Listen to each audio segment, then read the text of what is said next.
और अब बात वाराणसी की। वाराणसी के ज्ञानव्यापी श्रृंगार गौरी विवाद में हिंदू पक्ष को बड़ी जीत मिली है। आज वाराणसी जिला कोर्ट ने मुस्लिम पक्ष की आपत्तियों को खारिज कर दिया। कोर्ट ने कहा कि यह केस सुनने लायक है। इतना ही नहीं, कोर्ट ने हिंदू पक्ष की दलीलें भी मानी।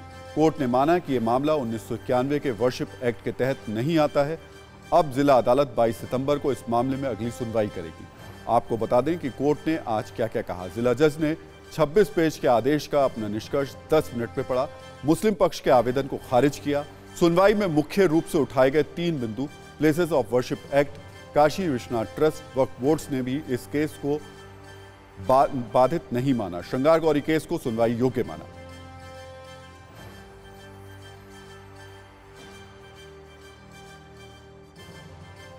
प्रफुल्लित था मन, बहुत प्रफुल्लित था। Honourable mister justice A.K. Vishweshwar साहब ने आज फैसला ही नहीं दिया है। इतिहास के उन पन्नों में वो सारी बातें लिख गई हैं जहां से प्लेसेस ऑफ वर्शिप एक्ट का मिसनोमर जो समाज में फैलाया जा रहा था उसको रिजेक्ट किया है। वक्फ एक्ट का जो लोगों के बीच में मिसनोमर था उसको रिजेक्ट किया गया है और बहुत ही sound, legally well founded judgement है। मुझे लगता है इसको तोड़ना बहुत मुश्किल है। अरे इसके खिलाफ रिवीजन जाएंगे भाई, हाई कोर्ट जाएंगे। कहता रहा हूँ, कितना बोला जाएगा। अभी जब तक आर्डर नहीं पढ़ लेते हम कुछ नहीं बता सकते। जब तक आर्डर नहीं पढ़ लेंगे हम कुछ नहीं कर सकते। हमारा कोई कमेंट नहीं है। तो जानकार कोर्ट के आज के फैसले को ऐतिहासिक बता रहे हैं। ऐसा क्यों कहा जा रहा है हम आपको विस्तार से बताएंगे, लेकिन पहले आपको बताते हैं कि आज के फैसले का क्या मतलब है। अब श्रृंगार गौरी की रोजाना पूजा की अपील पर कोर्ट में आगे सुनवाई होगी। ज्ञानव्यापी परिसर के सर्वे और वीडियो पर कोर्ट में सुनवाई होगी। ज्ञानव्यापी मस्जिद के वक्फ की प्रॉपर्टी होने पर जो सवाल उठाए गए हैं उस पर सुनवाई होगी। कोर्ट से फैसले से साफ है कि ज्ञानव्यापी पर धर्मस्थल कानून 1991 लागू नहीं होगा। बाबा विश्वनाथ के दर्शन के लिए तो आप अक्सर जाते हैं, लेकिन आज का दिन कितना महत्वपूर्ण था? देखिए, आज मैंने कोर्ट के फैसले के बाद, कोर्ट के फैसले पहले नहीं गया, कोर्ट के फैसले के बाद गया और मुख्य रूप से ये था कि बाबा के चरणों में जो आदेश हुआ है वो समर्पित करूं और आगे आने वाले समय के लिए आशीर्वाद लूं कि शक्ति दें कि आप भव्य मंदिर बने और जो तथाकथित गुलामी का ढांचा खड़ा हुआ है वो ढांचा यहाँ से हटे।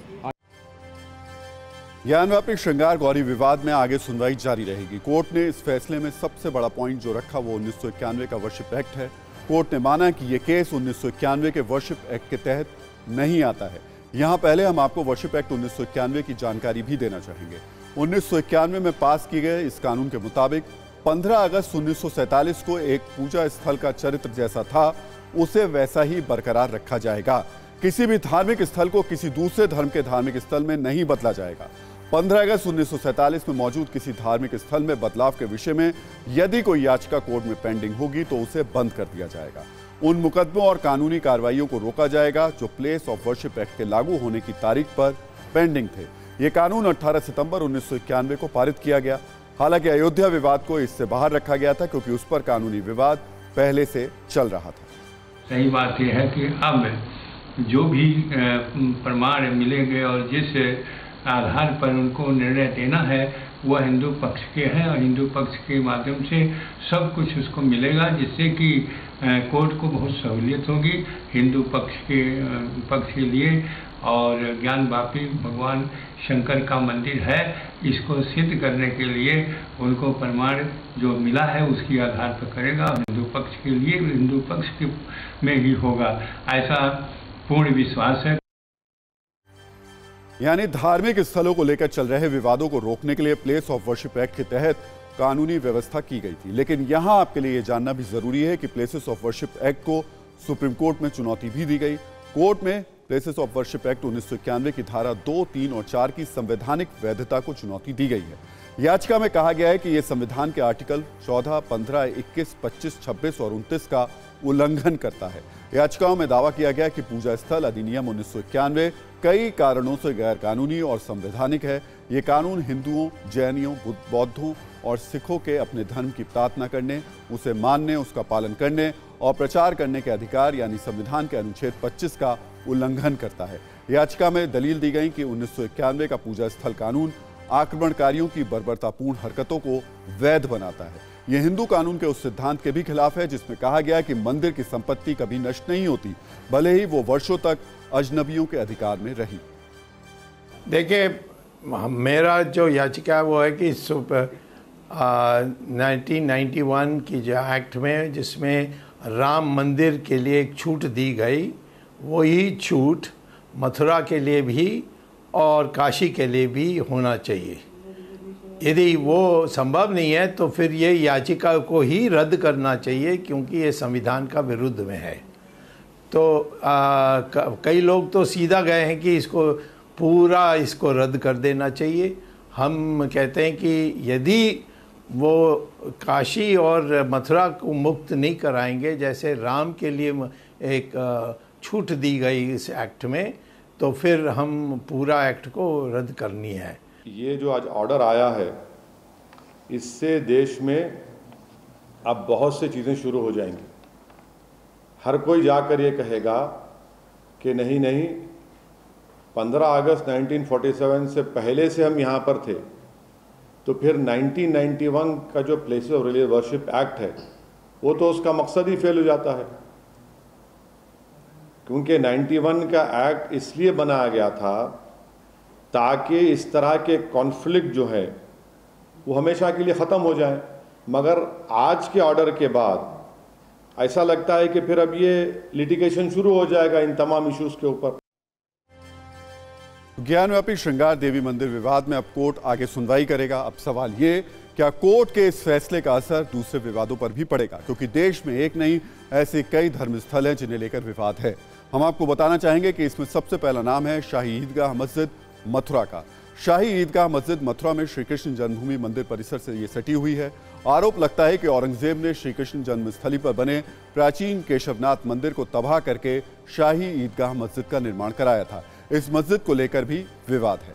कमल मौला मस्जिद, धार, मध्य प्रदेश। कमल मौला मस्जिद को हिंदू पक्ष माता सरस्वती का प्राचीन मंदिर भोजशाला बताते हैं, मुस्लिम इसे मस्जिद बताते हैं। कुव्वत उल इस्लाम मस्जिद दिल्ली, कुतुब मीनार परिसर के अंदर इस मस्जिद को कुतुबुद्दीन ऐबक ने बनवाया था। आरोप लगता है कि इस मस्जिद का निर्माण 27 हिंदू और जैन मंदिरों को नष्ट करके किया गया था। यहां पूजा के अधिकार को लेकर एक पक्ष कोर्ट किया था।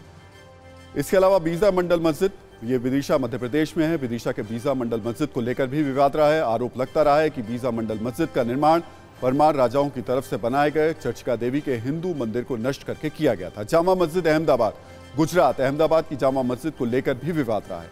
आरोप लगते रहे कि इस मस्जिद को हिंदू मंदिर भद्रकाली को तोड़कर बनाया गया।